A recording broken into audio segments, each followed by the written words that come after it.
अंधेरा कमरा। वो तुम्हारे सामने बैठी है, खामोश। उसकी आंखों में एक तूफान है जिसे तुम पढ़ नहीं सकते, और तुम एक शूरवीर की तरह इस तूफान को शांत करना चाहते हो। तुम उसे ठीक करना चाहते हो। यही तुम्हारी पहली और सबसे बड़ी गलती है। वो मनोवैज्ञानिक जाल जिसमें तुम हर बार फंसते हो, यह उसे बचाने की तुम्हारी मर्दाना इच्छा नहीं है।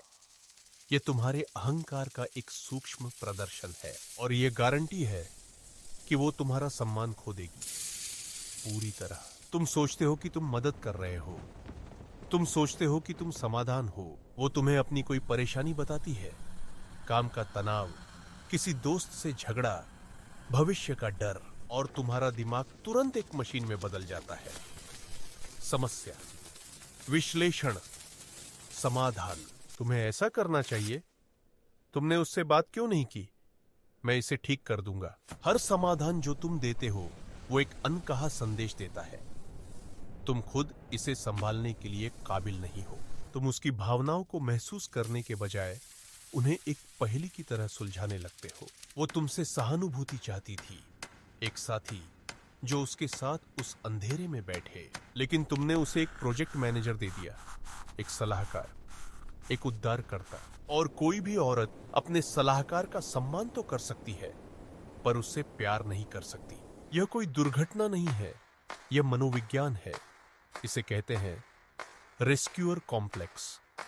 Rescuer complex. तुम्हें लगता है कि तुम उसे बचा रहे हो, लेकिन असल में तुम अपने भीतर के उस छोटे असहाय लड़के को बचा रहे हो। वो लड़का जिसे लगता था कि अगर वो सब कुछ ठीक कर देगा तो उसे प्यार और स्वीकृति मिलेगी। तुम उसकी समस्याओं को अपनी कीमत साबित करने का एक मंच बना लेते हो। देखो मैं कितना काबिल हूं, देखो मैं कितना जरूरी हूं। पर वो तुम्हारी कीमत तुम्हारी उपलब्धियों में नहीं, तुम्हारे साथ में देखती है। जब तुम उसे ठीक करने की कोशिश करते हो तो तुम अनजाने में उसे यह बताते हो कि वो टूटी हुई है, कि उसकी भावनाएं एक समस्या है जिन्हें हल करने की जरूरत है, कि वो खुद में पूरी नहीं है। यह अपमानजनक है, और अपमान कभी भी सम्मान को जन्म नहीं दे सकता। एक उदाहरण देखो, आरव और मीरा। मीरा अपने नए प्रोजेक्ट को लेकर बहुत तनाव में है। वो घर आती है थकी हुई, परेशान। वो आरव से बात करना शुरू करती है, अपनी भावनाओं को बाहर निकालने के लिए। आज का दिन बहुत मुश्किल था, मुझे नहीं लगता कि मैं यह कर पाऊंगी। आरव का फिक्स इट मोड तुरंत चालू हो जाता है। वो उसकी भावनाओं को नहीं सुनता, वो सिर्फ समस्या को सुनता है। तुम अपने बॉस से बात करो, एक लिस्ट बनाओ।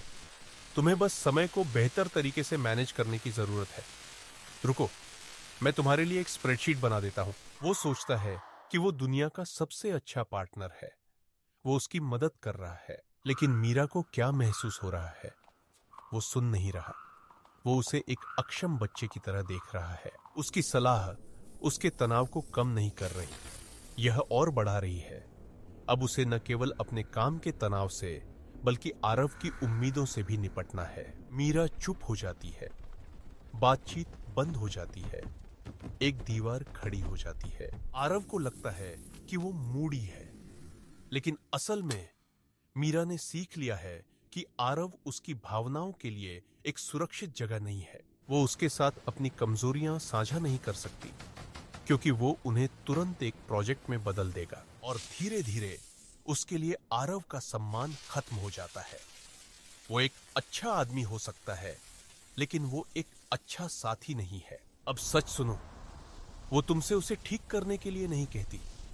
वो टूटी हुई नहीं है, उसकी भावनाएं अराजकता नहीं है, वो उसकी मानवीयता का हिस्सा है, वो दिशा सूचक है। जब तुम उन्हें ठीक करने की कोशिश करते हो तो तुम उसकी सबसे बड़ी ताकत को अमान्य कर देते हो, उसका अंतर्ज्ञान, उसकी सहनशीलता। असली मर्दानगी समस्याओं को सुलझाने में नहीं है, असली मर्दानगी भावनाओं के तूफान में स्थिर खड़े रहने की क्षमता में है। उसकी भावनाओं को झेलने में, उन्हें बिना जज किए, बिना ठीक किए, बस स्वीकार करने में। तुम्हारी भूमिका उसे बचाने की नहीं है, तुम्हारी भूमिका एक ऐसा सुरक्षित बंदरगाह बनाने की है जहां वो अपने तूफानों से खुद लड़कर लौट सके। वो एक योद्धा है, उसे अपनी लड़ाइयां खुद लड़ने दो।